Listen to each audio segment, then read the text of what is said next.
All right, so good evening. Happy networking day. Some of us, I know, had a lunch this morning, so we've been in procurement networking mode all day. My name is Sarah Scudder. I am president of RSN, and we are very, very close partners with the BidOps team. Edmund, who's the CEO and founder of BidOps, and I do a lot together in the software procurement space. And he approached me a couple months ago and said, it's a new year and there's a ton happening in the tech procurement space. Let's have an event so we can talk about how technology is really impacting sourcing and procurement. And I said, sounds like a great idea. It's a really important topic and there's a lot happening in this space. And I said, we need the right moderator if we're gonna have a panel. And immediately I thought of Dr. Eloise. So how many of you have seen her present before? Oh, okay, we got a few newbies. She's quite a celebrity in the industry, so we're very, very lucky to have her tonight. And she runs digital transformation for all of A.T. Kearney, does a ton of speaking in the US and in Europe, right? You've been doing a lot in Europe as well. A couple fun facts about her. She is a vegan, so I'm a vegetarian. She's even more hardcore than I am. She teaches history classes. And she's a performer, so she writes her own stories and then performs them on stages in San Francisco. So with that, I would like to introduce and bring our moderator up onto the stage. And she is going to do a quick thank you to the sponsor, and then she's going to kick off the panel. So with that, thank you, Eloise. Great, thank you. I'm glad to... You'll applaud more by the end. I'm used to that. Or else I haven't done my job. So thank you, Sarah. Sarah called me over the holiday break. I was on vacation, and there's very few people, nobody from work that I would pick up the phone for. So the fact that I picked up for Sarah, and she told me about this and asked me about this session, asked if I'd moderate, and we started brainstorming, and we got talking and came up with this topic, and it's like, it was very exciting. I got off the phone and it was December 27th, and I'm like, I'm ready to get back to work. Let's get to work, let's get going on this.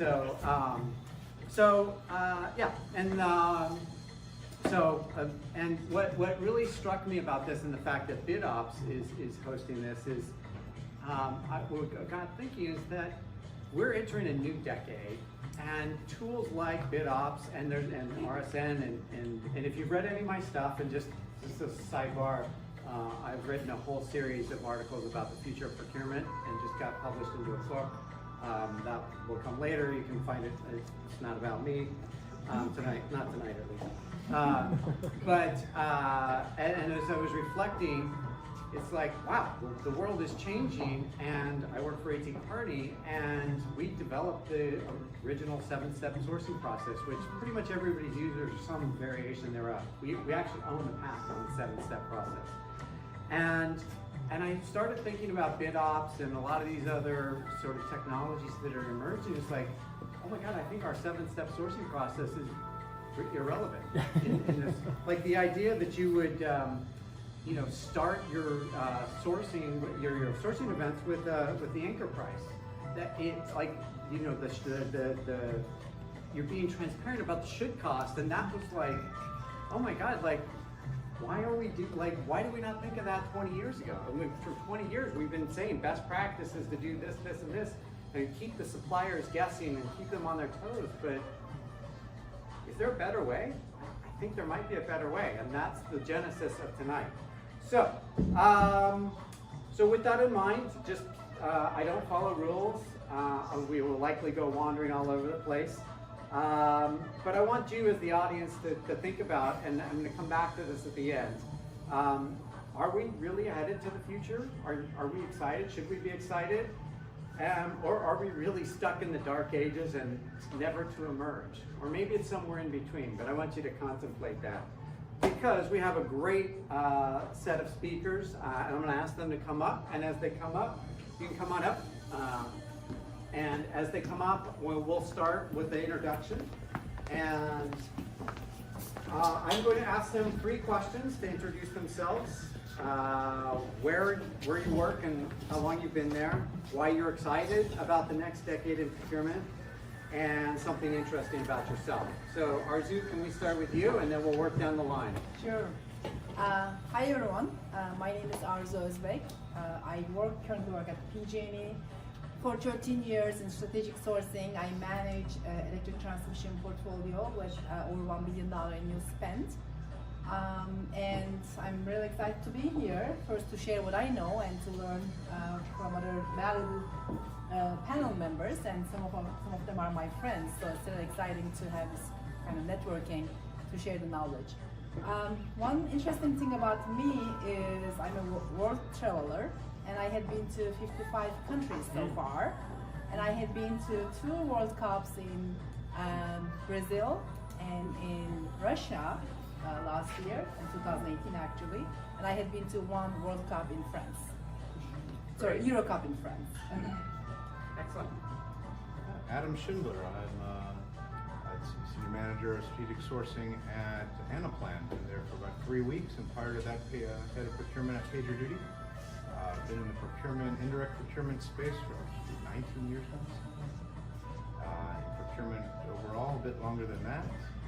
Hey, I'm really excited about having this conversation here. I've seen a lot of growth and change in the procurement space over the past 2 decades, and I'm really excited about what's coming up.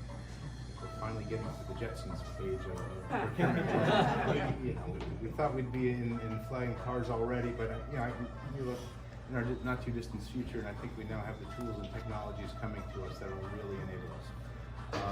Interesting facts about me: I'm an adrenaline junkie, race motorcycles, rock climb, and I get a little bit of that thrill too when I'm doing negotiations. So it's fun. Great. Okay. Dirk Mowitzer. In supply chain management for about 20 years, in the solar industry for last 16, means I've seen a lot of growth in that industry. What the US is doing now in about 3 months was a global scale at that point in a year. So we have grown a lot over those years. So 6.5 years with a company called Sunrun. We're purely focused on residential installations. My US market leader by now, which is nice, an interesting position to be in. I've seen a lot of changes in the industry, in the technology, how things have developed over those years. And a fun fact? Fun fact, besides having moved from Germany about 10 years ago, people always ask me why, and I come back and say, well, I've been an exchange student in San Francisco in '84, which gives everyone an idea on how old I am. It sounds totally ancient to pretty much all of my colleagues. But yep, that's the part. Why am I in San Francisco? Because I was here in '84, and I always wanted to come back for work. And Dirk, what's the most random thing you've ever sourced? A flock of sheep, including the shepherd, to keep the grass low on a large solar installation. Go find that one. Okay, Aaron. Good evening. My name is Erin Riley. I work for the University of California Office of the President. I've been there about 8 years. I'm the Executive Director of Information Analytics and Systems with Procurement Services. It's really a mouthful. I did not come up with it. University of California, the Office of the President is the financial and business headquarters of the 10 campuses. So I work extensively with the 10 campuses and also with the California State University, the CSU campuses. I am excited to be in procurement now because I feel that it's a very focused and intentional time, and I think we'll talk a little bit more about that over the course of the hour. And a fun fact about me, I have probably forgotten more about potatoes than anybody, actually probably everybody in this room added together ever knew about potatoes due to a past professional lifetime. Just because I know Aaron, to go back a bit, you also, what's the beef connection thing? Oh, I am, I guess I'm quite the connoisseur of Japanese Wagyu. Yeah.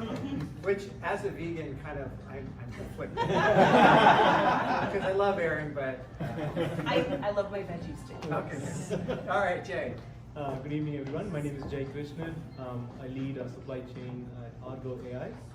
At Argo AI, we build self-driving technology for OEMs, and Ford is a major lead customer, and start working with another German customer later this year. I don't know about flying cars, but self-driving cars, we are getting there, hopefully in the next few years. I've been working on self-driving cars for the last 5 years, so since kind of the industry started realizing that there is a future in it, kind of been lucky to be there. I kind of came to procurement by accident. I was an engineer, and then I moved back to India to work with a friend on a sourcing startup, and then stuck on supply chain, and I kind of really like what I do. Fun fact about me, I have a 40th collection of Mad comics. Yeah, that really gets it. I really love comics. So I try to avoid jargon like the AI, blockchain, all that nonsense. But Jay has a pass because he's literally doing AI. So you get a pass on that. All right, so let's get started. I'm going to kick it off with Aaron. As we sit in 2020 and looking back at the last 10, 20 years and looking forward, how are you feeling about the procurement industry? So in one word, I would say optimistic, right? I think some of the others on the panel challenged me a little bit, and hopefully the audience. Yeah, I would have to say optimistic. I think we've come quite far in the last decade. We have more to go, but I think we're also setting ourselves up for success.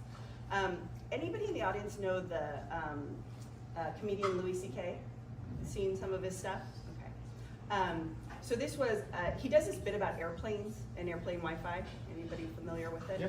All right, yeah. So it was more than 10 years ago, but it wasn't that long ago that we were crossing the US in covered wagons, right? It was about a 5-month trip, and people died. Like, it was a serious adventure. You said goodbye to your friends, you packed everything up and moved. And now we're flying across the country in 5-6 hours, give or take. We expect our TVs to function on the back of our seats, right? We expect our Wi-Fi so we don't have any downtime. We're texting, we're messaging, we're streaming, we're doing work emails. We expect a nice snack, and some of us want a cocktail, right? And next thing we know, we're there.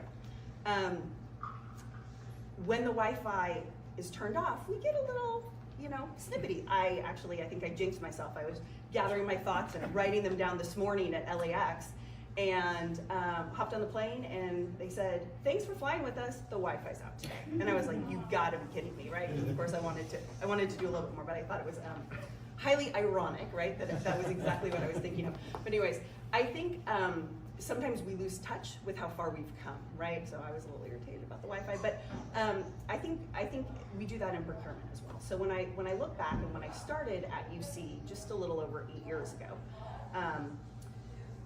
My first big project when I got there was to gather the spend data. We have 11 different financial systems, 10 different e-procurement systems. And they said, put it all in a spend analytics system, which is a bit of a misnomer, it's more like a spend data system. But put it all together, classify it, normalize it, do everything. And I said, okay, can I have some systems access? And I said, no, you don't get any access. Well, how am I supposed to do this, right? So.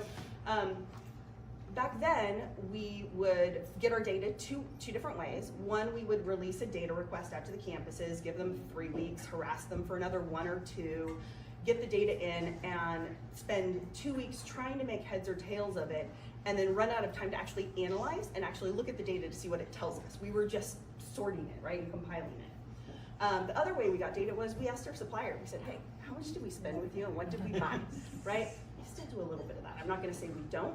But now I can say that I not only have the spend data for UC, which is about a little over $9 billion. We have CSU as well, so we have $11 billion. And the complaints I get now are, my 45 million line items for $33 billion, they all weren't classified correctly. So let me get this straight. Your query took about 15 seconds to return, and then you had to spend another hour or 2 going through it. Do you remember where we were 10 years ago, right? And so I even have to check myself, right? Which is exactly how I know about the bit Louis C.K.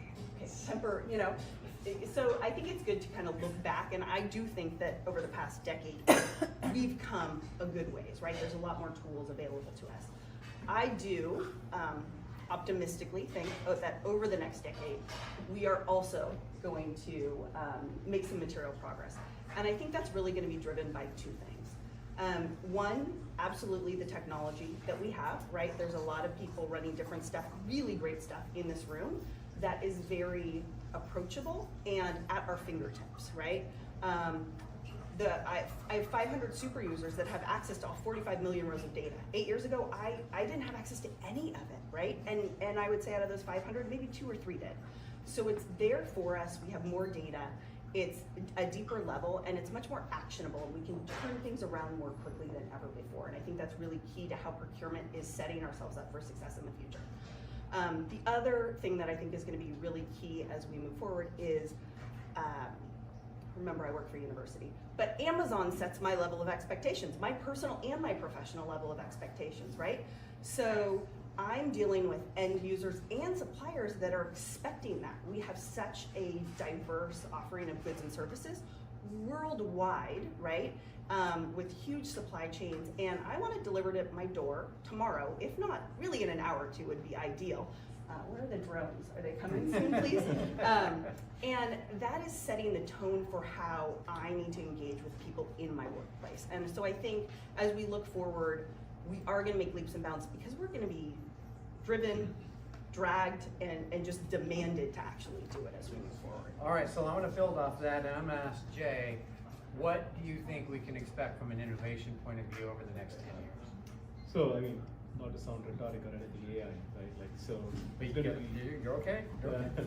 So I think you're going to see a big influence of AI seeping through the sourcing processes, the way we use technology, the way a lot of tools work. So I think if I look back at sourcing in 10-year blocks, everything was manual 20 years ago, 10 years ago. And then you had a mass proliferation of tools over the last 10 years, which were completely disparate. So there is a market intelligence tool, there is a sourcing tool, there's a contract management tool, there's a finance tool, ERP tool. So you had like these 10 tools which existed.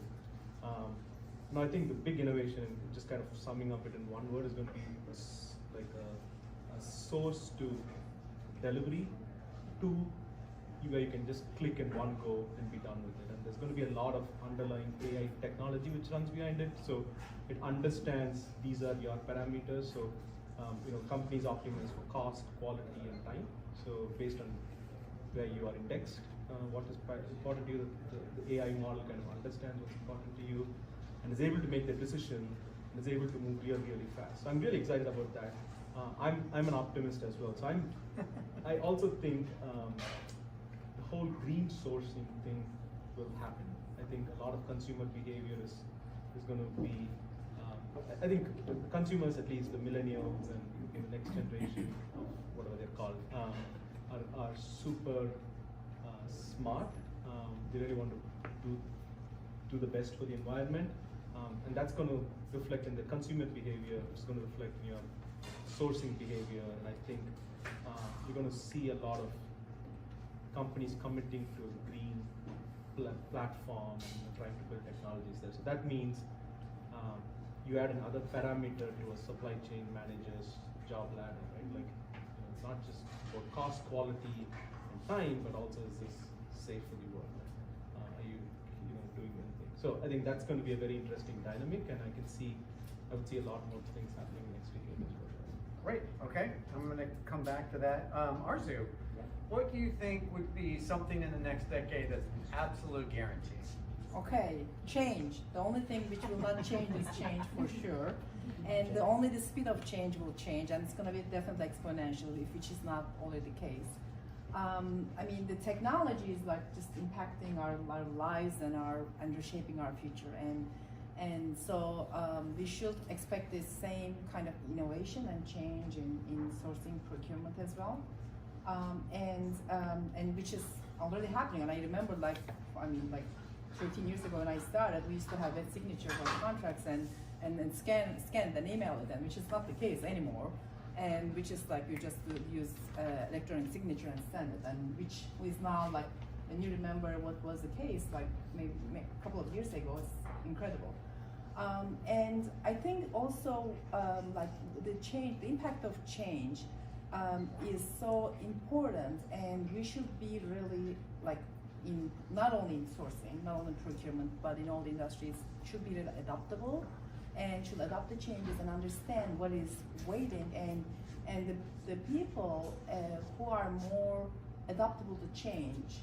I don't want to say it's to survive, but I mean if you look at the human beings, actually one of the most important traits that some other maybe creatures do not have is actually being adaptability, right? And that's something that skill become really important, and we all should be ready to kind of embrace it rather than resist the change. Because I mean I see in organizations like people would like to keep the status quo, would like to keep their job, and they don't want to kind of like not necessarily kind of open to change, and that will not unfortunately work, and especially a lot of transactional work. And if you are doing something transactional, either it will be outsourced or it will be replaced by AI. So it'd be better actually understand it and embrace it and be ready for the next challenge, and that will require of course improving your skills and improving your learning. And learning is very key, and you should really look at like, okay, what are the skills that what are the gaps that I need to know, and how can I actually improve my skills?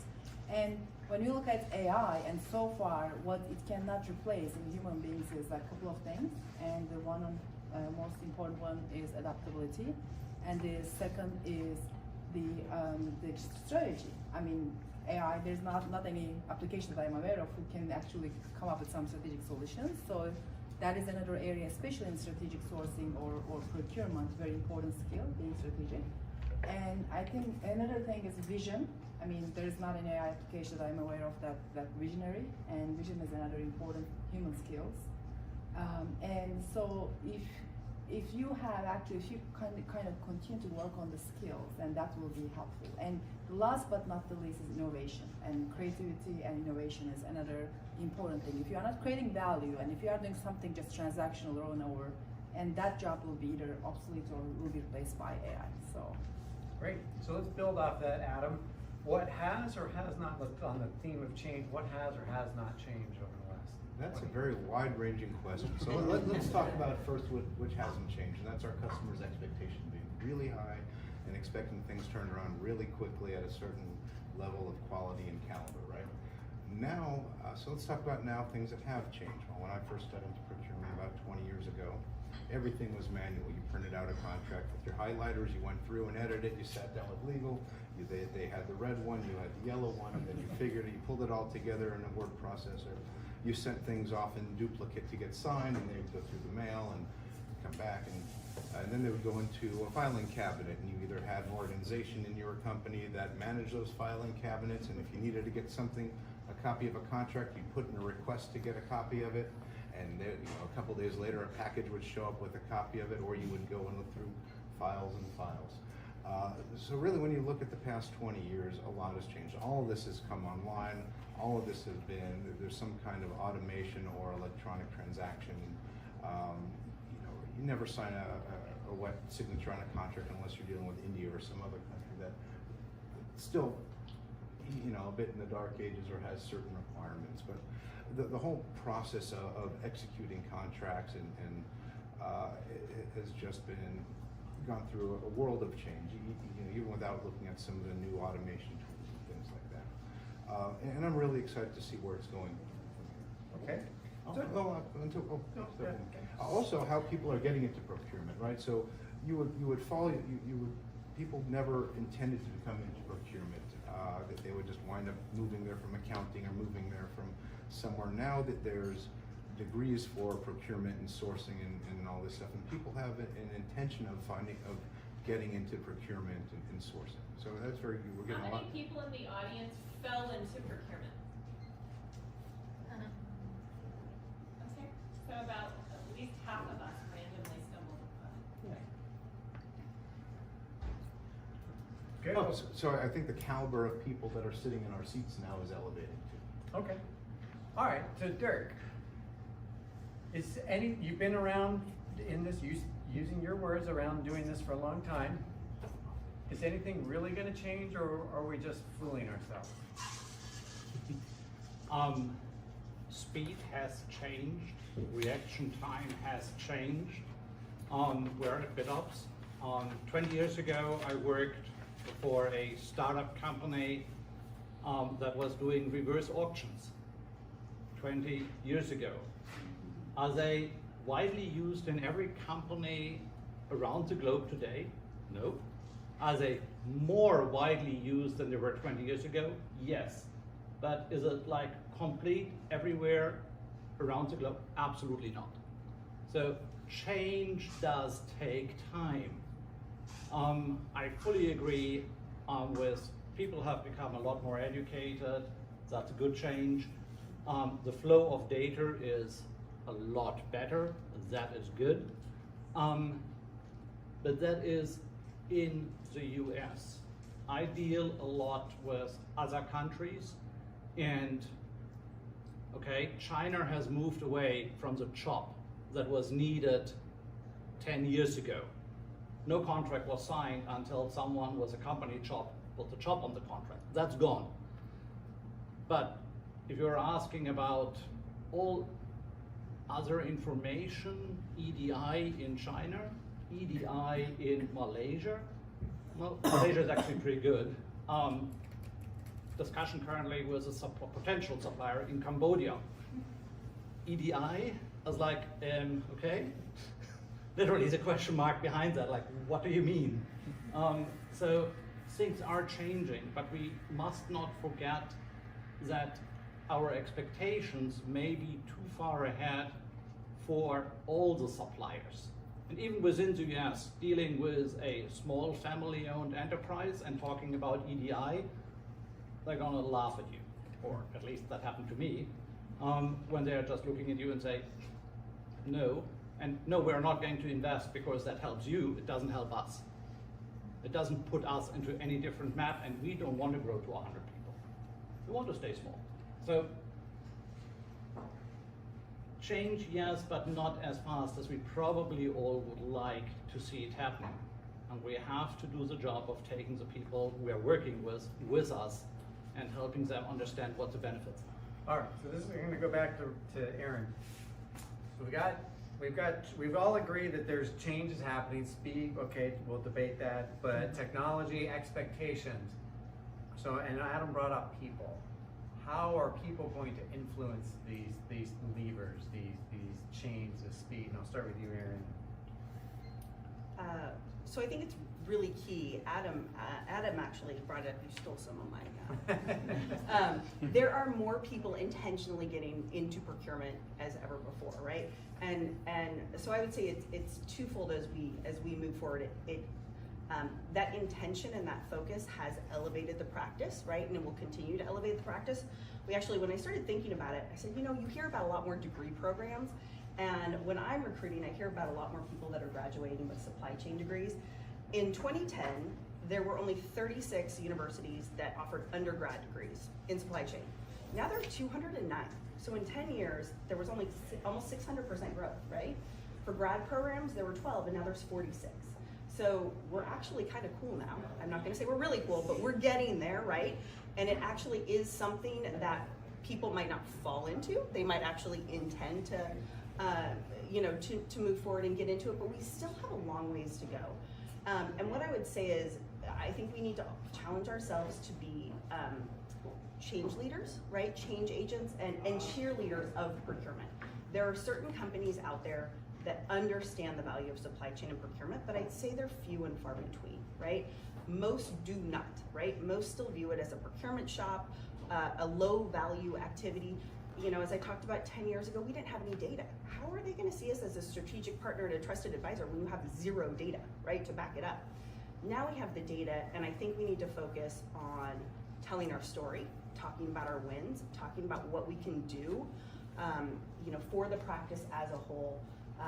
If we want to move it forward.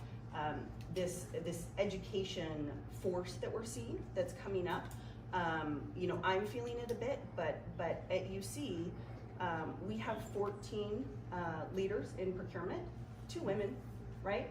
The other woman is our chief of staff and our PMO director, and she's very well needed, but arguably she's not really a procurement person, right? I don't even know if she knew how to spell it when she joined us a couple years ago, right? So there isn't very many women within procurement at the more senior levels, and there certainly isn't a lot of diversity, right? So as we continue to be change champions, be cheerleaders, to elevate the visibility and the strategic nature of procurement within our entities, I would say we also have to do that externally. And I would say that's upon us if we all want to get that seat at the table, the magical seat at the table. We were talking a little bit about some of the decisions that we wanted to make as procurement professionals that would impact our availability to deliver high value solutions to our enterprises. And if we're not seen in that role, and if we don't have something to offer, we're not going to be able to make those decisions, right? So we need to start talking a good game. We need to get up there, right? And we need to show what we can do so that we can make those decisions, so that we can drive ourselves even further. Okay, so Arzu, if that is all true, then do we need new processes too? We need new processes every single day. I mean, one of the challenge in procurement is, I mean, at least the companies that I work for, I mean, nobody's happy with the processes. I mean, if there is any company that like their processes are excellent, please let me know. I'm happy to adopt them. I think the processes, what happens is like processes are created and that becomes kind of Bible, and there's not any kind of process to change the process. And so people are like, oh, we do this because of process. And by the way, but that's not driving the business goals anymore. That was maybe the case maybe 10 years ago, or maybe last year, or maybe last month, but things have been changed, right? I think the main driver of process is that should actually serve the business, and that should actually kind of create value. So that's why I would say more like that, more rather than calling like processes, I would call it value-added processes. So I think companies, and especially sourcing and procurement, should continue to look into ways to create value-added processes. And the reason is that because sourcing and procurement are really, really process-oriented organizations, and because kind of like checks and balances, and because you have kind of a gatekeeper for companies' money, and you have to make sure that there are some processes are involved to make sure that you make the right decisions. But in the meantime, that shouldn't prevent the work and prevent that from happening. And that's why we should, when for example, wherever I work, if there's any process, I always say, okay, do we have actually any policy or process to change the process, and who's going to be responsible, and who's going to change it, and how often we are going to review this process, and to make sure that that is actually serving our current needs, and which may potentially change since last month or last year. And one of the other challenge I would like to add, because if you do not have this, if you do not have efficient value processes, and people are going to bypass this, because in procurement people need that yesterday, and if you tell them, hey, you got to do this, and you show them a long checklist, and they're going to bypass this, and which will create more compliance and risk issues for the company. So this is very key. I mean, I know it's a very process-oriented organization that we are part of, but we gotta make sure that our processes are continuously being reviewed and become efficient and effective and valued. All right, I'm going to come back to process, but this is related. Adam, are our procurement organizations built for this? Are they built for the new technology? Are they built for the new people? Are they built to do what I'll call agile process re-engineering? How do we think about this? Right. So if you would have asked me that 10 years ago, I thought we would be in the everything's done like Amazon. I would have thought that we'd be a lot farther along than we are now. And I think, I just went through the whole interview process, got a new job, and so I got to see a bunch of different companies and how their procurement organizations operated and how they interacted with their different business units. My background is primarily technology procurement and sourcing. I prefer sourcing. And we'll get there. We'll get rid of the word procurement and get to strategic sourcing at some point, just like we're getting rid of the term vendor and going to supplier and partner. But really, I think it's very much company dependent. Some companies have a commitment to strategy and supporting their internal customers and helping them and bringing the tools forward that help them make good business decisions quickly. One of the companies I interviewed with, they're a retail company here in the city that is in the garment business. And I felt like I was interviewing with a company 15 years ago. Everything was so tactical, and it's the customer's going to tell you what you need to buy, and there's no early involvement, there's no partnering to build category strategy and pulling in the suppliers to help really solve problems. It was very monodirectional. We're going to tell you what to buy, and you're going to go buy it. Those are the companies that I think are going to have a significant problem.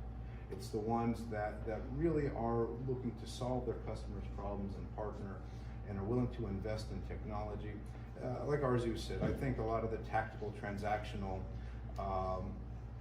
tasks are going to be automated, and they're going to go by the wayside, and there's not going to be a lot of room for doing that. It's really focusing on the high value efforts and the partnering and the building the strategy and using these new tools and insights to help make better business decisions and being seen as a trusted advisor first, and then the procurement or sourcing person second.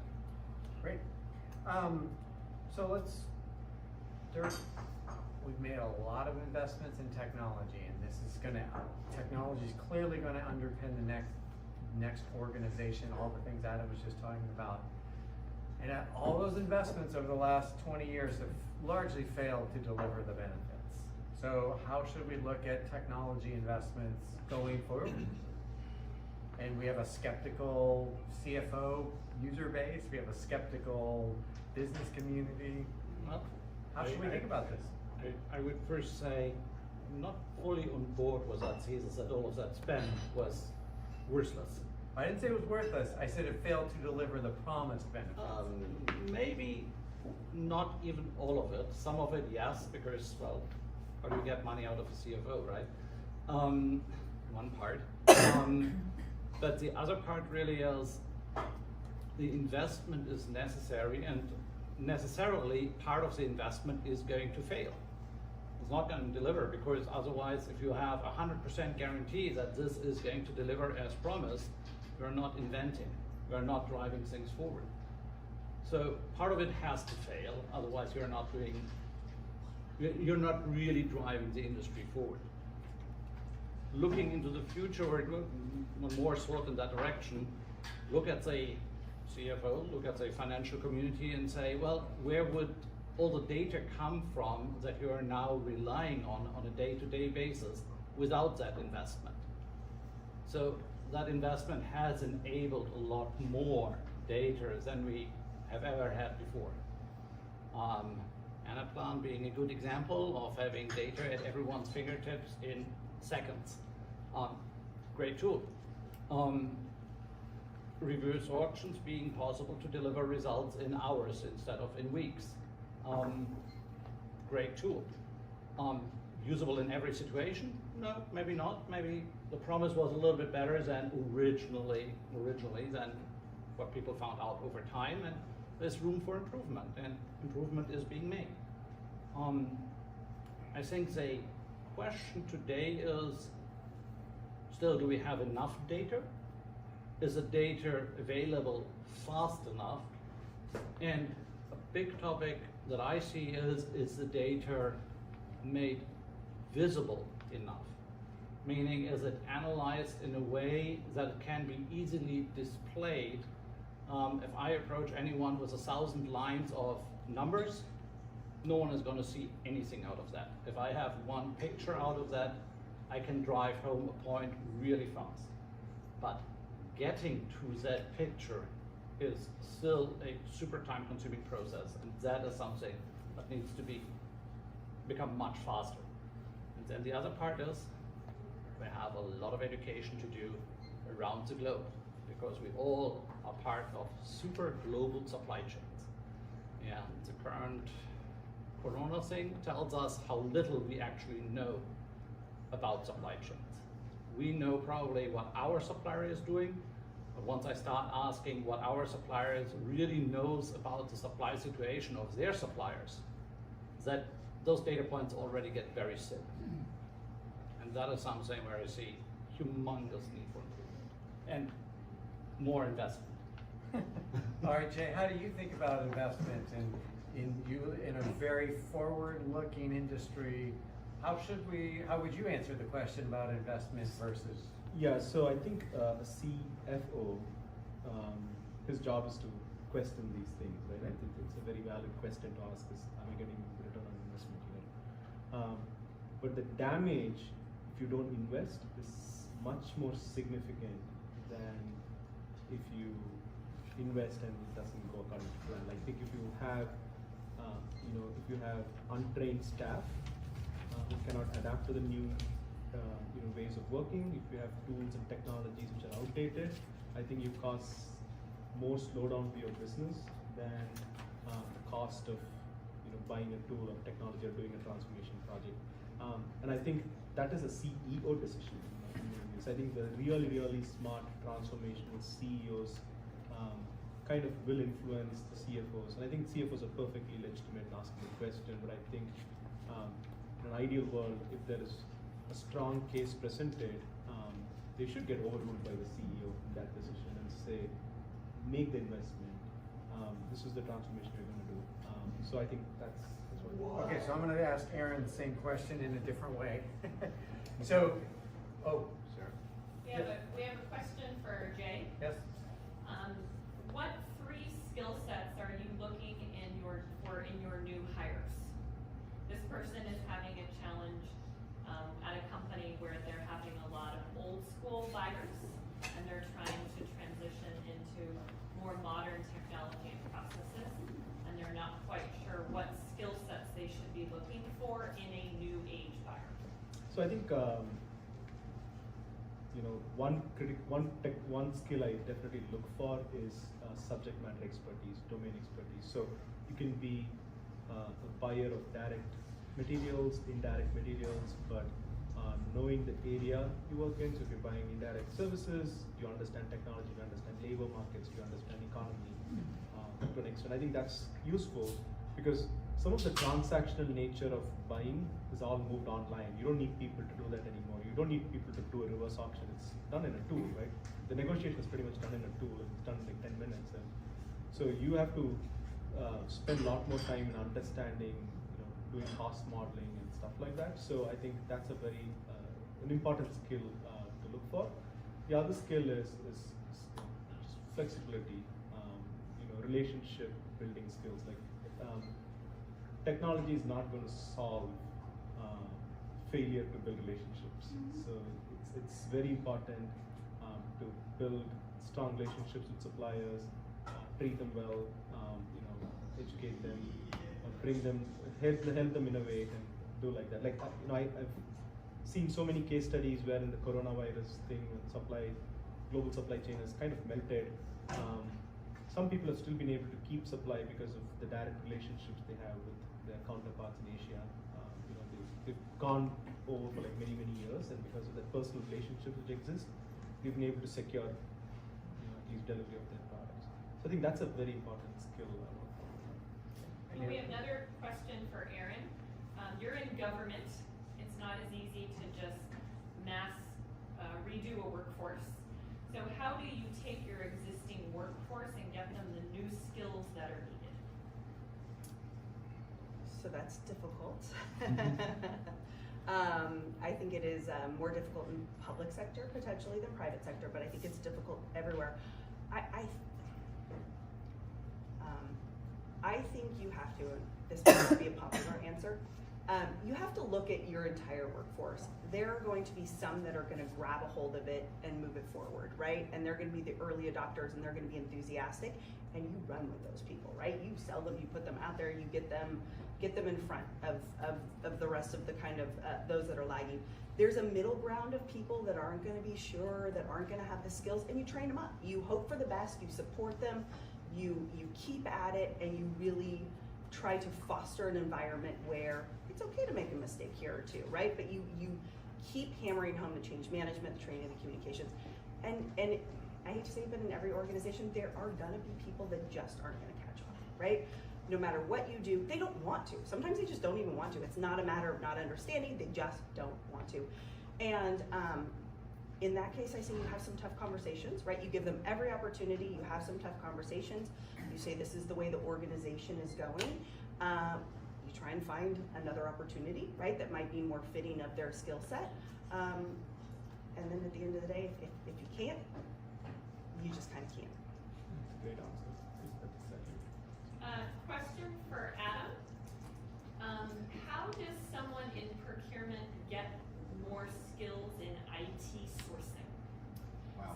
doesn't have a background in it, but is looking to go into that field and doesn't know where to start?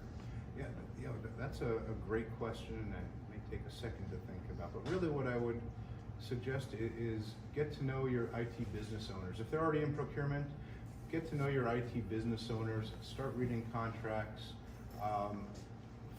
Look for, read up and there's a lot of publications about what to look for in writing good SaaS contracts, writing good professional service contracts, hardware, leasing, all the different areas. And also talk to the people in your company that do IT procurement or reach out into user groups and forums. We're always really happy to share what we know, especially through the ISM and other organizations.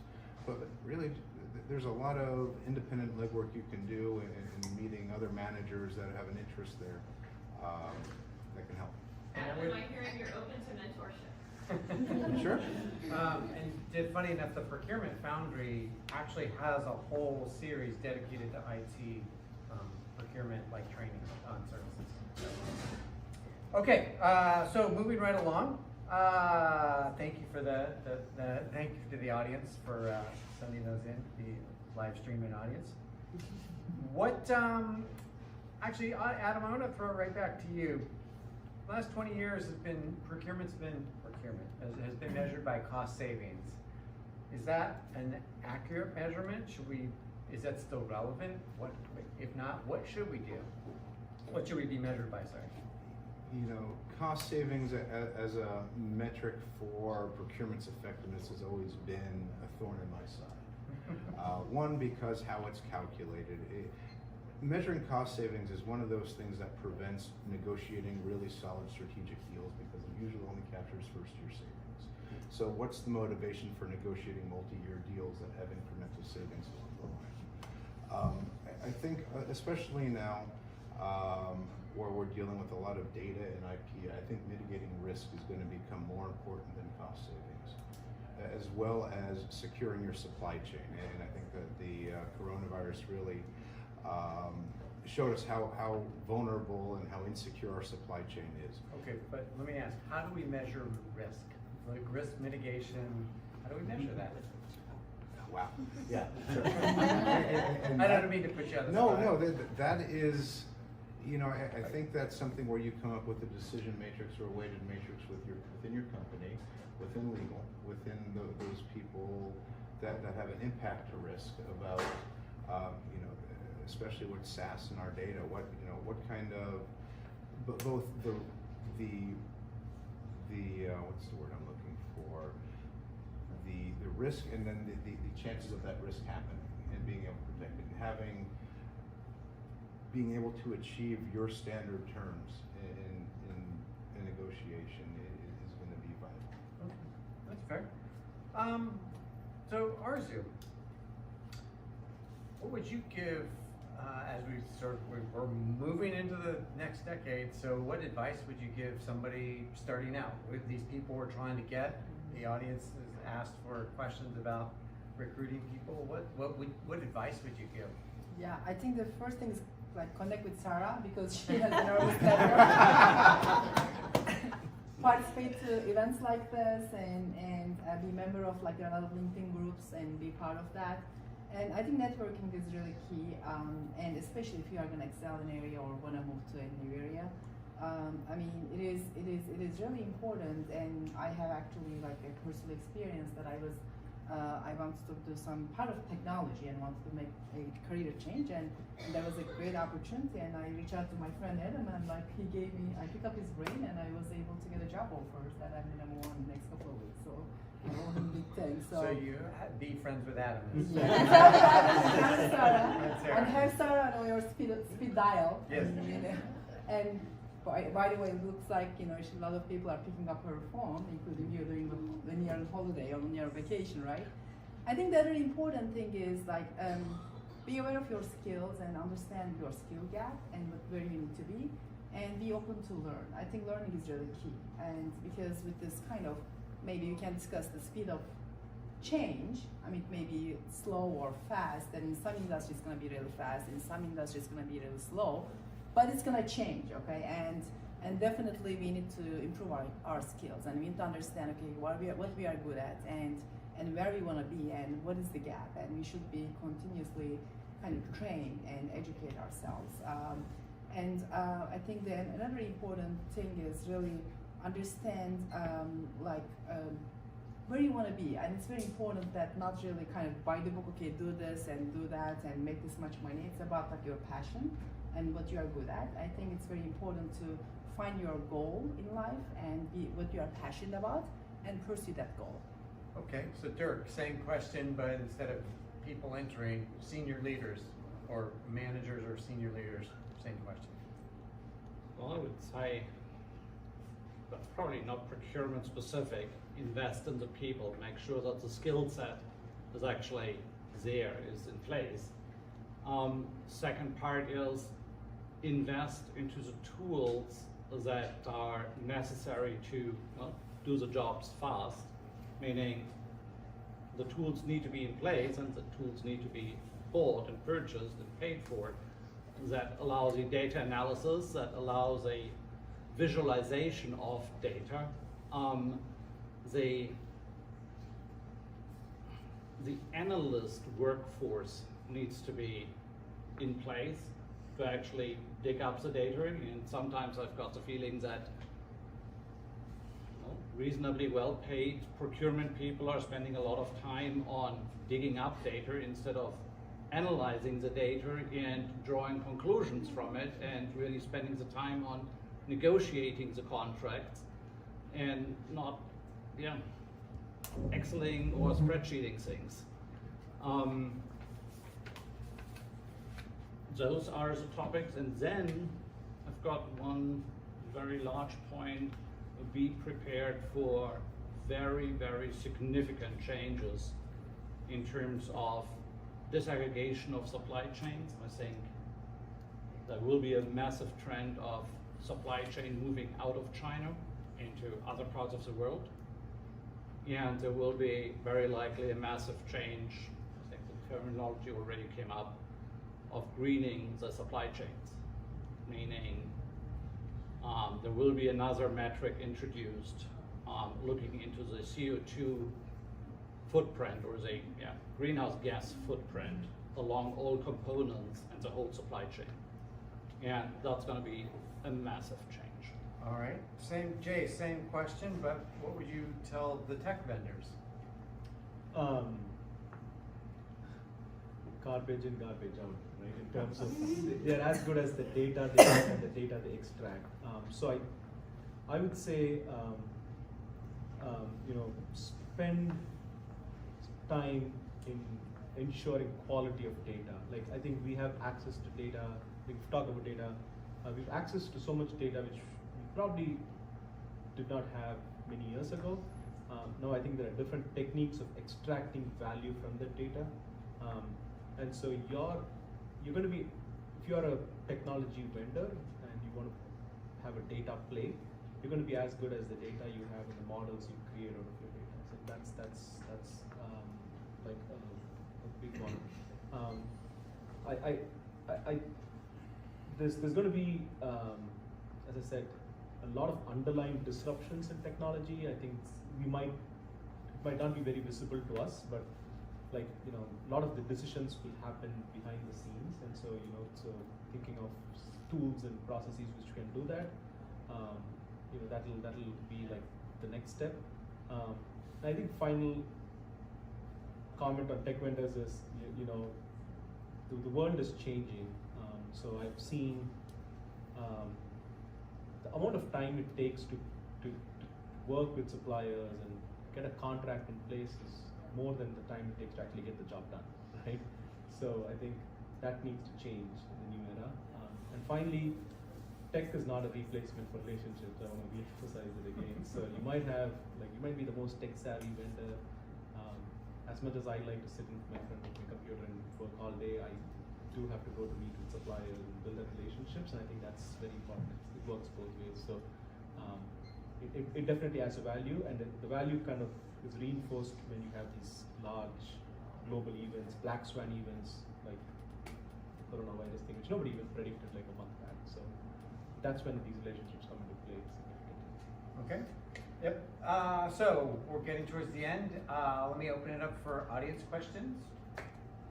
Yes. To the gentleman in the middle, I forget your name. Derek. Derek, yeah. Derek, you mentioned about supply chain moving out of China. Which country do you think go to? Because I've dealt a little bit with China, and the kind of the infrastructure, the depth of specialization is so fantastic. I'm just trying to understand where it could potentially move to. Like it would be insourced in some ways. I would say all over the globe, depends on which industry we're talking about. Garment industry to a very large degree has moved into Vietnam, for example. Fair. Solar is literally moving all across the globe. Last week I talked with a company from Cambodia. I talked with a company setting up a solar factory in Armenia, because the labor cost in Armenia is so much lower than in China. Like, okay. And it's a massive capital investment, but the engineering workforce exists, and so that's what you need. So people are moving there. The risk associated with a country, it's on the one side it's great that there are those centers of industry, but on the other side, that as we currently all experience, that's also a significant risk. If a very large portion of all the glass is manufactured in 2 large cities, and those large cities shut down, then people suddenly start to look around the rest of the globe on where are other glass manufacturers. So having those large places of manufacturing, that's going to be more distributed, more widely distributed. But then you lose a cluster effect too, right? So you've got to balance it. Yeah, I mean, how many really large companies do you need for cluster building? A few, yes, agreed, but it's not going to be easy. That's not what I'm saying. But it's also very risky having it all in one place. And maybe the headquarters stay at the same locations, but the manufacturing sites are more widespread. R&D stays centralized and manufacturing moves out. That can happen. Okay. Quite other questions? Aaron was talking a little bit about the increased amount of supply chain schools and programs. Are you finding it harder or easier to find talent as a result of the 600% increase in students? Great question.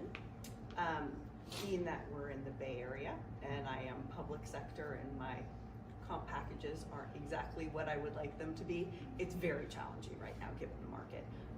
We're seeing more qualified candidates, but we're losing them to other people that can be more. We look at interns, right? And we tap the talent that we might have, or we try to tap the talent we might have, and we try to use the brand lever, but it's tough. Absolutely. Another question? A tangent to that question, like how open are companies hiring young talent, like interns and students that are in college or even high school students to experience? Huge. I want somebody hungry, curious. I don't want them to be thinking the same way I do. I want them to have a new lens. I want them to, talk to me about what they learned last week, last semester. So absolutely. Absolutely. My background's more in consumer goods and trying to make a transition into indirect, kind of what some of the scope of your goals are. What's the best way to make that transition, sell your skill set? Because I find it a little difficult. Like, oh, you only refer to a product. Like when you look for candidates, what's the best way to bring them? I mean, like, for example, in my case, when I'm on the kind of hiring side, and I look at actually the skills and relevant skills, and in strategic sourcing or procurement, actually, like, there are a lot of relevant skills that some people really underestimate. And yes, totally, kind of like subject matter expertise is important, but that is easier to close that gap than core skills that person has, or strategic sourcing or contracting experience. Okay. And so in my case, I mean, when I'm hiring someone and I look at the person and what their skills and what the kind of critical decision that person made, and and how like their skills and like problem solving, negotiation, or strategic thinking. I mean, those are the things I look at that's required and applicable to that job. And that industrial experience is important, but that's something can be addressed, especially if you have a team and if you know that okay, this is the gap and I can easily close. I mean, but it depends. I understand some companies want someone to hit the ground and running, and that's why it might be more challenging. So that's why you have to look for opportunities, and as I said, networking is a great way to understand and close that gap also. I mean, read a lot about maybe that industry or attend some classes or network with people. That might be helpful. Yeah, if I can add to that, the fundamental sourcing skills are the same. I come from retail procurement, and it's a transition in product, but if you look at it as a SKU, you still have the same fundamental values that you're trying to drive and get out of a contract and a supplier, and you just focus on learning, filling those gaps. So, question? Do you feel that your organizations have changed in the way that they look at adopting technology for procurement itself, as it's viewed as a cost center? Do you feel that they're changing in terms of kind of the innovation to adopt newer technologies or experiment even with newer technologies? I think it's company dependent. Now Anaplan is a company that really is pushing, where we're early adopters of sourcing technology. We're happy to try things. Most of the companies I've been with, though, haven't, and they've been more resistant to the change. Especially, I was at KLA Tencor for a while, which is a global manufacturing company of tech, and their back end is really old, and it was just, even with the most solid justification for value props, just the business, the CFO wouldn't buy off on it, so it was really difficult to sell. So it's really company culture dependent. So as long as you have answered this a little bit in some way. Yeah, as long as you have a product which can fill in a gap, I think you're going to see a lot of people very interested to adopt that technology. I think at least more companies are trying to be technology agnostic and focus on gap filling, right? Like, we have a gap, we don't do this well. The really smart procurement managers understand what the gaps are, and if there's a solution which exists, and if it's at the right price point and meets requirements, then I think it's an easier sell there, versus having to try to create a need for this and saying, hey, creating a non-existent problem, which also has, I've kind of been in a role which did that as well. But first step is to sell for a problem which exists. And I just would like to add one thing. Like, when I look at the impact of technology in overall like contract lifecycle process or strategic sourcing process, I see more like impact on the areas maybe more transactional, let's say data analysis, or like compatibility process, like web-based platforms, or or in terms of like the procure to pay process. Those are like more like maybe they are more open to change in technology. But when you, for example, I don't know any kind of strong technology tool for negotiations, and there's not any like strong tool that I have been using for the supplier relationship management, at least overall kind of how you manage your suppliers. I mean, so it again like tie into what I said about the skills needed or the areas which will be replaced by AI or technology, right? If it's more transactional, it's more data driven. I mean, you can easily find tools to replace by technology, and which is significantly different than maybe 10 years ago. But still, there are areas that is not highly open to technological changes, and again, which requires a lot of human skills. So I'm hoping the focus shifts a little bit, not necessarily on adopting new technology, but so many organizations focus on selection and implementation, and they go live, do a little hypercare, and they set it free. No, you can't do that, right? Like, that's why actually I think a lot of technology projects fail. I would say that enterprises are not being a good partner. They're not working on the relationship because we're not holding up our end of the deal if we implement a software for a software company and just be like, okay, it's done. It's not, right? It's not like you have a baby and you don't have to do anything until they're 18. You gotta keep moving it along. And so many people just set it up, and of course it's gonna fail, right? Especially in a SaaS environment where you've got new releases, you've got testing, you've got change management. People have so many new things thrown at them. You have to help them be successful. You know, even the most intuitive platform needs love, care, and nurturing, you know, to move it through. And so I would say that would be a hope that I see change, and that more organizations take it and actually realize that you're not done upon go live or right after hypercare. Great. So thank you. We will end it there. We are at time. I want to thank all of the esteemed panelists.